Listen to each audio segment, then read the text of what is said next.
Open the gate! Please! Somebody help me! I did not know this was the last time I would see my mother alive. Amaka's voice shook the entire compound. Her wrapper was dusty. Her slippers were broken. Her hair, once always perfectly laid, was now scattered and rough. She kept banging on the old iron gate with both hands, crying so hard that her voice almost disappeared. But inside that compound, nobody answered her the way they used to. Because before sunrise that morning, the whole village had already gathered there. Not for celebration, not for a wedding, not for a naming ceremony. They gathered because the woman inside that house, Mama Ijeoma, had breathed her last in the middle of the night, with her daughter's name still trembling on her lips. And when Amaka finally realized why all the women around the gate were crying, her own legs failed her. She fell to the ground. That was the same ground she had once walked on with pride, arrogance, and stubbornness. The same ground where her mother had warned her again and again. But Amaka did not listen. And by the time she understood the price of disobedience, the whole village was already weeping at her gate. Amaka was the only daughter of Mama Ijeoma, a hard-working widow who sold vegetables, palm oil, and dry fish in the village market. Everybody knew Mama Ijeoma as a woman of dignity. She was not rich, but she was respected. She woke up before the first cockcrow every morning, swept her compound, boiled water, arranged her goods, and went to market with a smile no matter how tired she was. But her daughter was the complete opposite. Amaka was beautiful, young, and proud. From the time she was 16, she had already started behaving as if village life was beneath her. She hated farm work. She hated selling in the market. She hated helping her mother wash clothes or cook for visitors. She always said she was meant for a soft life. Whenever her mother asked her to do even the smallest thing, Amaka would roll her eyes and complain. "Mama, must I suffer like this every day?" Mama Ijeoma would sigh and say, "My daughter, hard work is not suffering. It is what protects a woman from shame." But Amaka never liked those kinds of words. To her, those were the words of poor people who had accepted a hard life. Amaka wanted fast money, fine clothes, soft wigs, expensive perfumes, and a life that looked like the pictures she kept staring at on her phone. The village girls who spent time learning tailoring, hairdressing, or baking looked foolish to her. Even when decent young men from nearby families tried to speak with her, she laughed at them. "One motorcycle and one faded shirt, and you think you can talk to me?" she would say. Her mother would hear such things and shake her head in pain. One evening, after Amaka insulted a young teacher who had come with honest intentions, Mama Ijeoma called her into the room. "Sit down," she said quietly. Amaka stood instead, folding her arms. Mama Ijeoma looked at her daughter for a long moment before speaking. "Beauty without humility is a trap. Pride makes a girl deaf before life makes her cry. I am begging you, Amaka, change your ways while there is still time." Amaka hissed, "Mama, please. Not every man is my standard. I cannot just marry hunger." Mama Ijeoma's face fell. It is not hunger to start small. Hunger is when a person has no character. Hunger is when a person sells peace for appearance. But Amaka had already stopped listening. A few weeks later, the village prepared for a grand traditional wedding. People came from the city in shiny cars. Music filled the air. Women danced. Children ran around laughing. It was the kind of event Amaka loved, because it gave her a chance to dress up and be seen. That day, she wore a bright, fitted dress and stood near the decorated canopy, smiling at anyone who looked wealthy enough to matter. That was where Tunde saw her. Tunde was not from the village, but he moved like a man who wanted people to think he owned half the state. He wore dark glasses even though the sun was already setting. He stepped out of a black SUV. He spoke loudly. He sprayed money at dancers. He laughed as if he had never known struggle. And the moment Amaka saw him, her heart shifted. He walked up to her slowly and smiled. "I have been at this wedding for 1 hour," he said, "and you are the only person here that looks like she belongs in Lagos, not in this village." Amaka smiled despite herself. "Is that so?" "It is more than so," he replied. "What is your name?" "Amaka." He nodded. "Beautiful name. I'm Tunde." That evening, Tunde did not leave her side. He bought her food, gave her expensive compliments, and before the event ended, he slipped a new phone into her hand. Amaka stared at it in disbelief. "For me?" Tunde smiled. "A fine girl should not be using a dull phone." Amaka felt dizzy with excitement. No one had ever done anything like that for her before. When she got home, she tried to hide the phone, but Mama Ijeoma saw it almost immediately. "Where did this come from?" Amaka looked away. "A friend gave it to me." "What friend?" "Mama, it is not a crime for someone to give me a gift." Mama Ijeoma took the phone and turned it in her hand. "My daughter, gifts are not always kindness. Sometimes they are ropes." Amaka snatched it back. "Everything is always negative to you. Maybe God has finally remembered me and you want me to reject it because of your village fear."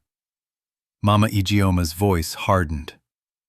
"Listen to me carefully. A man who arrives with gifts before he understands your future is not building you. He is studying your weakness." But Amaka stormed out. From that day, Tunde began calling her every morning and every night.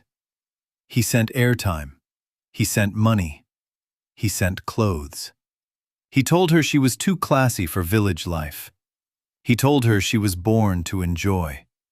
He told her women like her were not meant to struggle. And those were exactly the words Amaka loved to hear.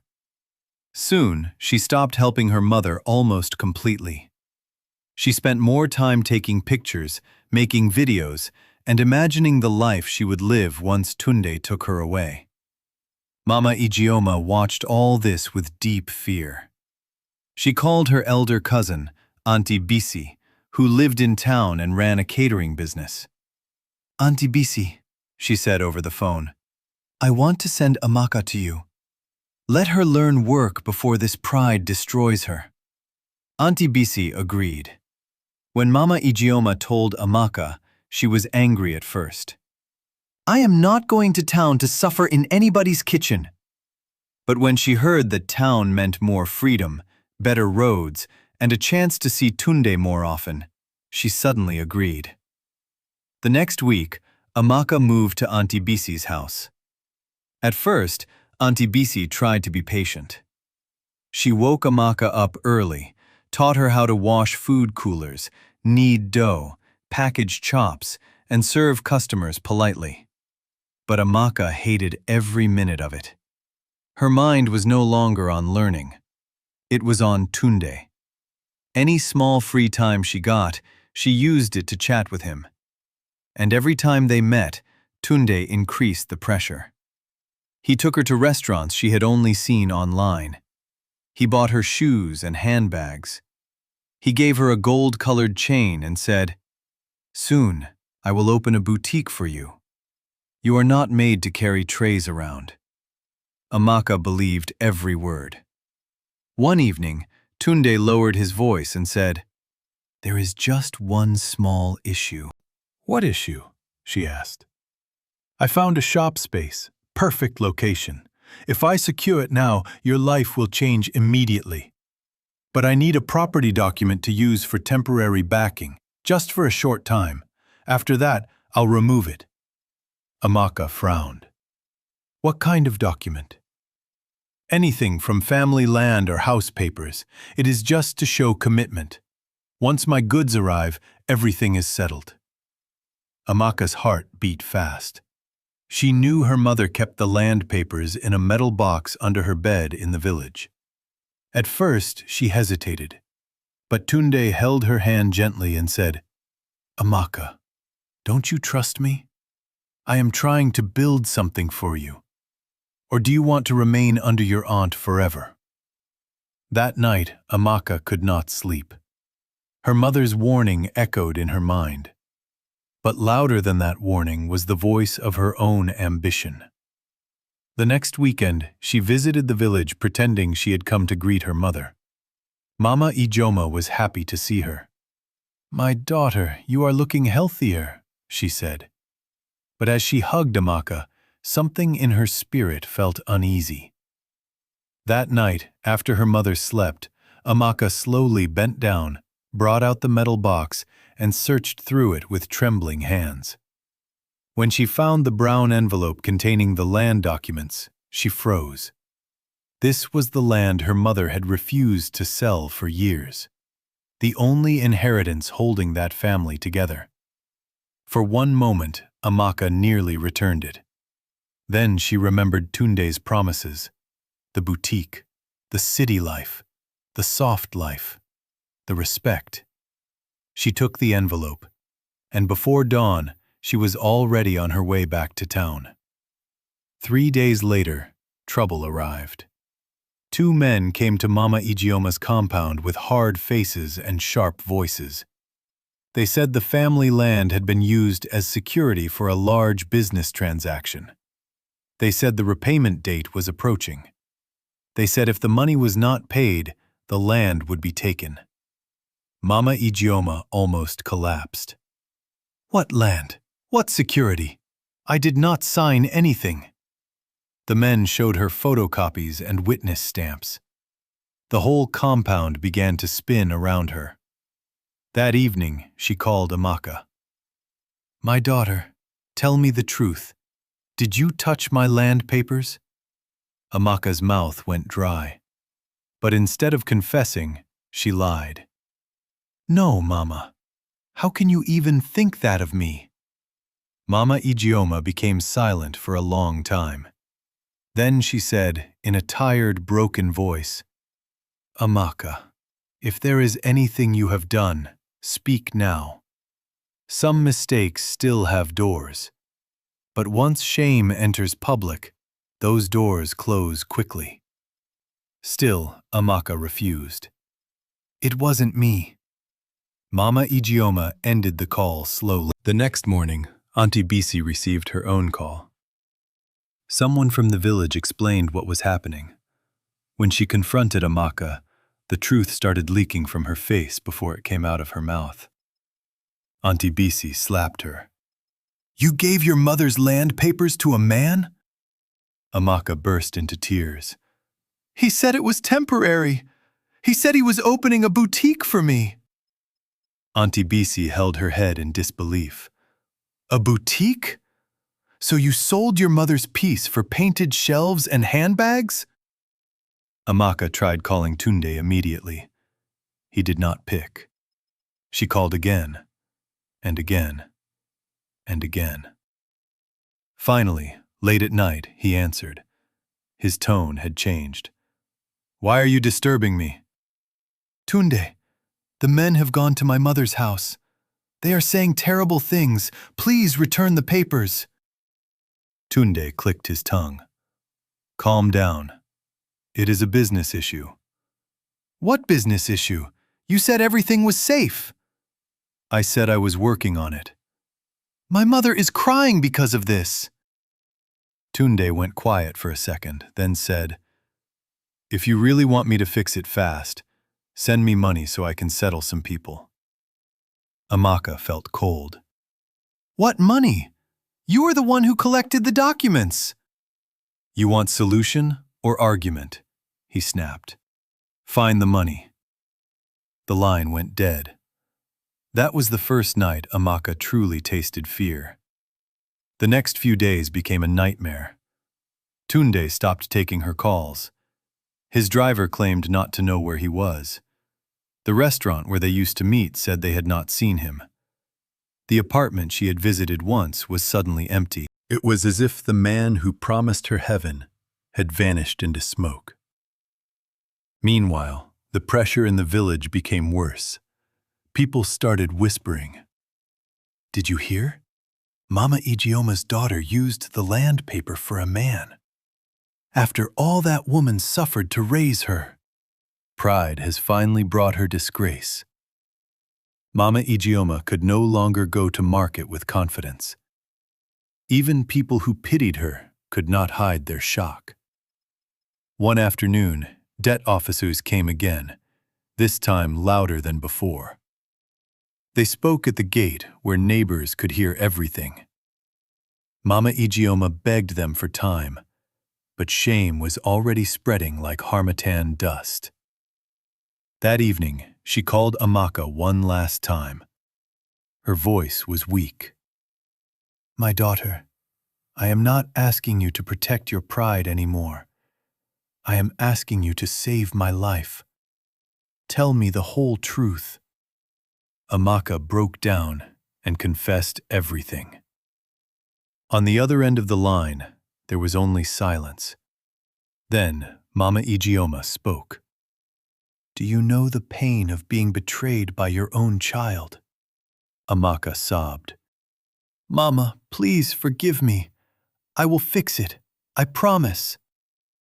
Mama Ijeoma answered softly. A child who ignores warning does not fall alone. She drags her mother into the dust. Then she added the final words Amaka would hear from her while she was alive. If you still have any love left in your heart, come home before this shame buries me. But shame and fear fought inside Amaka. Instead of going home immediately, she spent 2 more days chasing Tunde across town. She sold her chain. She borrowed transport money. She slept one night at a motor park bench after someone gave her false directions. Everywhere she turned, people had the same answer. We don't know him. By the time she finally gave up and entered the night bus to the village, her body was trembling from hunger, exhaustion, and regret.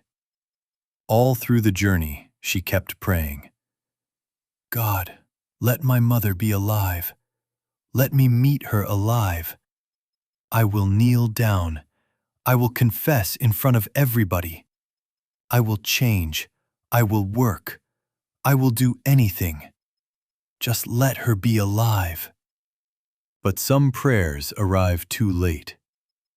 At dawn, as Amaka stepped off the bus and hurried toward her compound, she saw people gathered outside from a distance.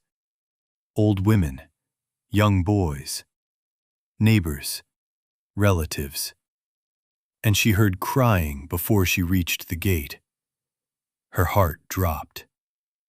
That was when she started screaming. Open the gate! Please! Somebody help me! I did not know this was the last time I would see my mother alive.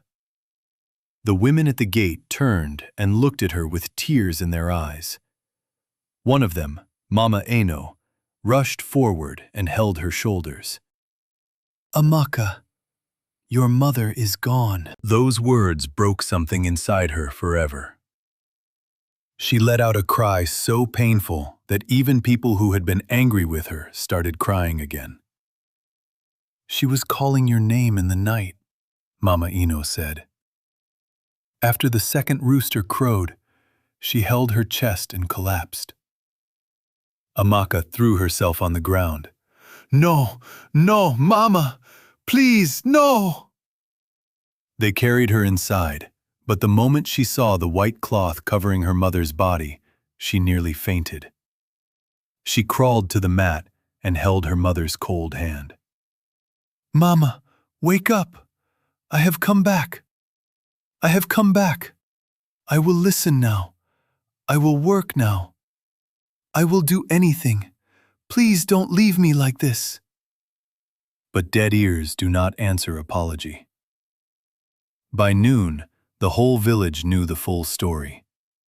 And as they prepared Mama Ijeoma for burial, Amaka sat in one corner like a person whose soul had been emptied. No mirror, no makeup, no pride, no soft life, only tears. After the burial, the elders called a family meeting. Amaka stood before them and confessed everything publicly. She did not defend herself. She did not blame the devil. She did not blame poverty. She did not even blame Tunde alone. She blamed the pride that made her deaf. One elder looked at her and said, "The first thief who entered your life was not that man. It was greed." Those words stayed with her. In the months that followed, Amaka changed completely. She returned to Auntie Bisi and begged to learn work properly. This time, she woke up before everyone else. She washed without complaint.